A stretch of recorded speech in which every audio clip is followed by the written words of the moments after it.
What's happening, guys? We're back, and I got all the hoses figured out on the motor.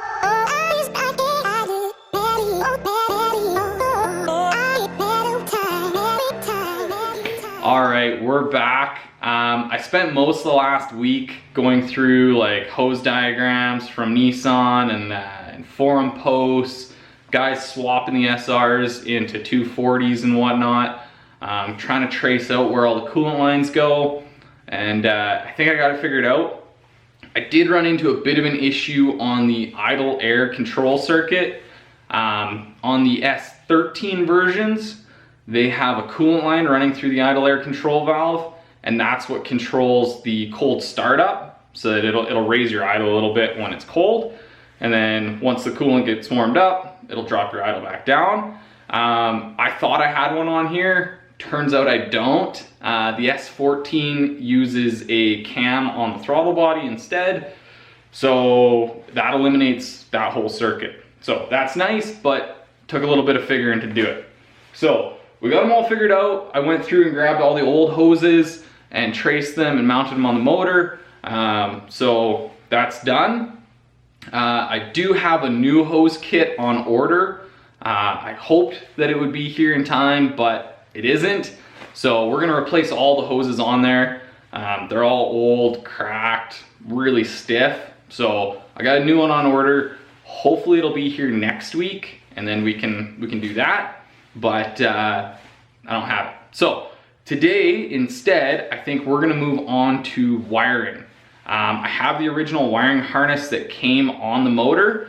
So I think what we'll do is just kind of clear an area here, spread it all out, and start tracing those wires, see if I can get rid of some of them, and then see kind of how the routing's gonna look. So let's just start digging.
All right, we got this side of the loom all figured out. This is the intake manifold side. I got things like my idle air, my variable valve timing, and then all the way over to my cam sensor. So that side's all figured out. The other side has quite a few that I don't know where they go. I know that one goes to my AC compressor and my MAF, but I don't know where a bunch of these little guys go. And then there's this whole kind of sub harness, and I know this section goes to my alternator, but I don't know where the rest of it goes. And it has to somehow plug into this guy to feed power into it. So I think what we're gonna do is right here, there's a split right where it comes through the firewall grommet, and you know, half of it goes to intake side, half of it goes to exhaust side. I think we're gonna have to take and cut all of the shielding off on the exhaust side and trace all my wires back to my ECU. I have a pinout diagram for the ECU, so I should be able to at least figure out where they're supposed to go. There's also some interior plugs in here that are just a rat's nest.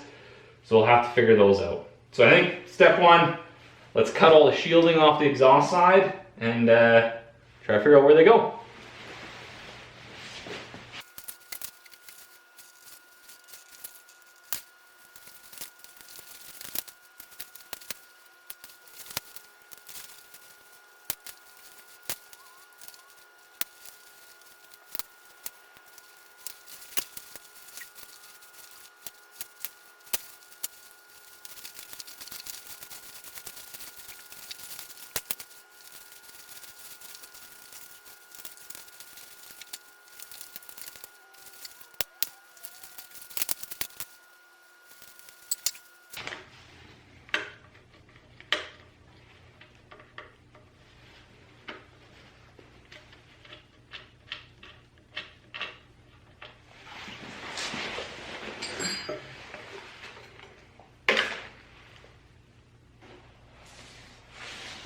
All right, I'm gonna trace out where all these wires go because it's a bit of a rat's nest right now.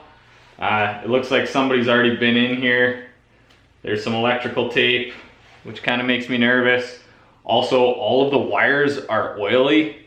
Kind of makes me wonder what kind of life this car lived before I got it. But anyhow, I'm gonna trace all these out, figure out where these go, and then we'll get back to you guys once I have a little bit more knowledge. All right, it's a new day. I spent some time last night going through the harness, found a couple issues, solved a couple problems. The power distribution harness that I was looking at yesterday that goes to like the alternator and the battery, it needs to go through a fuse box, which we don't have.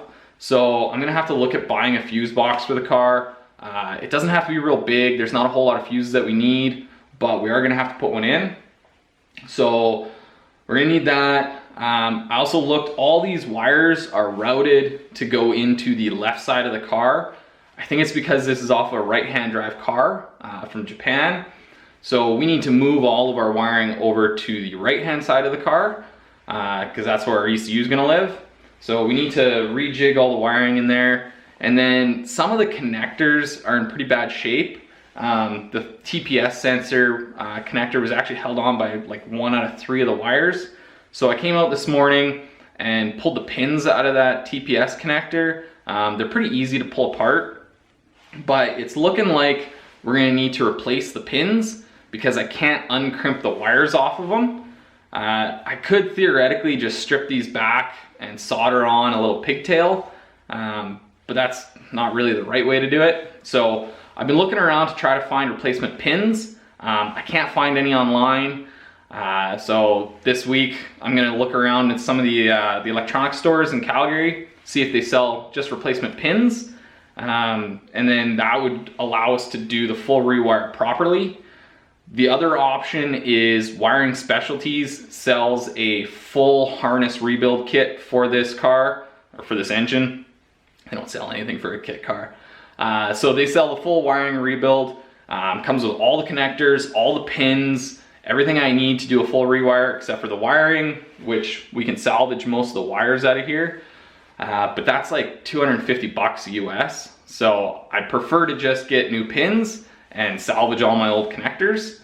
But we'll see what happens. So because of those things, we're at a bit of a standstill today.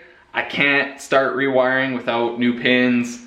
So yeah, we're stuck. So I'm gonna call it an episode there, guys. I know it's pretty short, but that's all we got done this week. So if you haven't already, hit the like and subscribe button. Go check us out on Instagram, Leftfootfirst Media, and we'll see you next week. I'm out of here.